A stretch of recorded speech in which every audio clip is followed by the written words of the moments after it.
Welcome back to Reputation Matters. This is part 3 of 4 courses online that follows up our lecture at the past Kansas City CVC.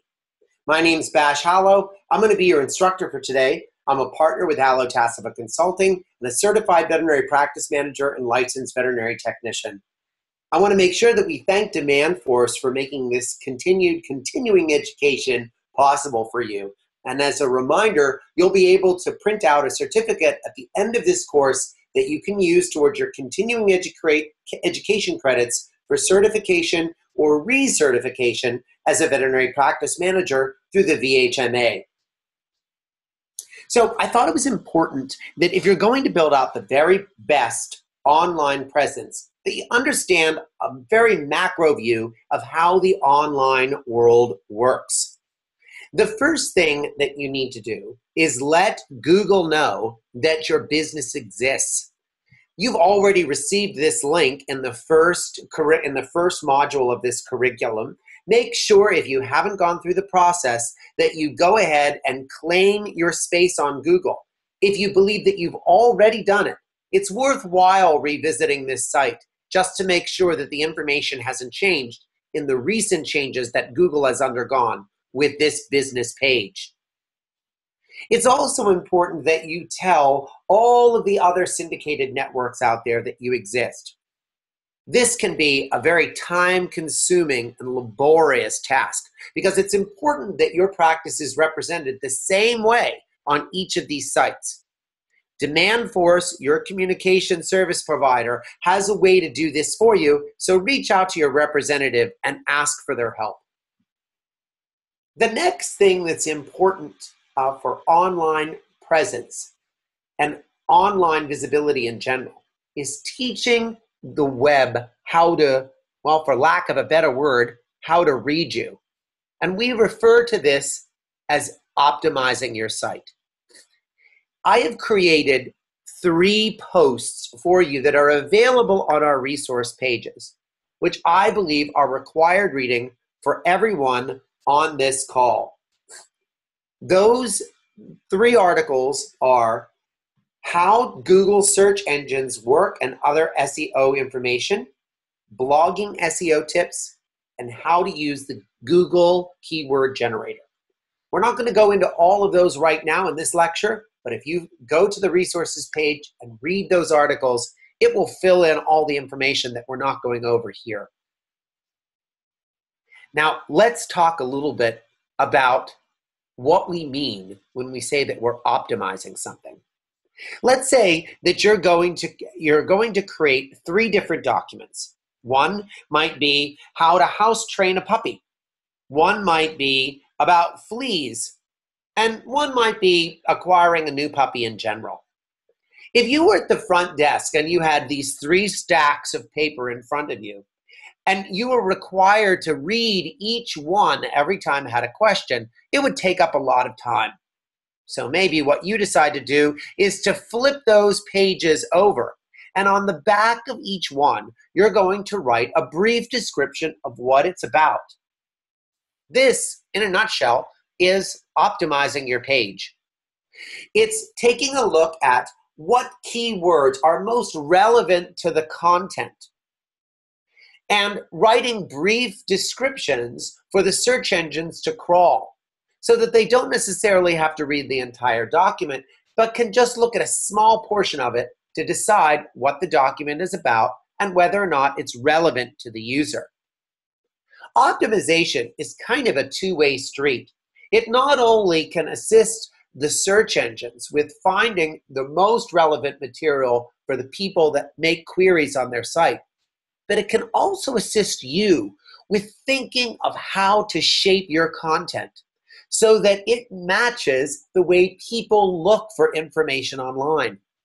So, for example, if we had a document on fleas, we probably would not want to use the word ectoparasite a lot in the document simply because people aren't searching for ectoparasites. We would use that keyword generator that I showed you in the resources page just a bit ago, or other tools online that would help us figure out how the words and phrases that regular people are using, not veterinary professionals, but your clients are using when they're looking for topics on fleas, and then we would write about them using those terms. A great tool to assist you with optimizing a page is as a plugin on the WordPress website called Yoast. And I use this plugin regularly, spelled Y-O-A-S-T. And we're just taking a brief look at it at a blog post that I built for this year's CVC in Kansas, and how great this Yoast program is in helping me think about what my keyword phrase is, in this case, veterinary continuing education, and all the special things that I need to do with my blog post in general in order to make sure that it is most friendly to search engines. When you think about building out content, make search engines happy. And there's 3 things that make search engines ecstatic.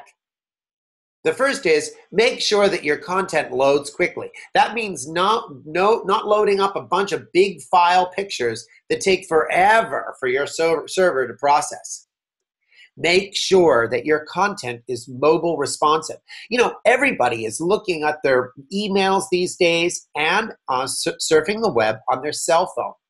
If your web content is just a miniaturized version of what it looks like online, if that's how it appears in your cell phone, you're doing yourself a disservice. You want to make sure that that content is uploads to cell phones and tablets and is responsive to that size screen so that it makes for the best user experience. And lastly, you want to make sure that you've got good content. And good content is defined by the search engines as legitimate, meaning that there's no trickery going on. You don't have it stuffed with a bunch of keywords to make it believe that it's an article about something that it's not. The content needs to be original and should not be duplicated on other sites. And it should be frequently shared. As we pointed out earlier, Google and the other search engines believe that something is more relevant if a lot of people like it. And one of the things that they believe demonstrates people liking material is it shared? When you think about your online presence, don't think about just a Facebook page or a Google Plus page or a page on Reddit or a HubSpot page.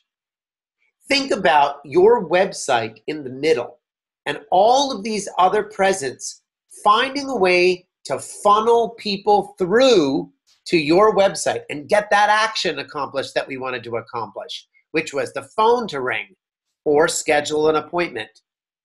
So I put together an example of one of the practices that I think does an excellent job at this. These are our friends at VCA. Now here we've done a search for veterinarians in New York City. You can see that VCA has purchased ad space at this most valuable part of the web page, the top fold of the page.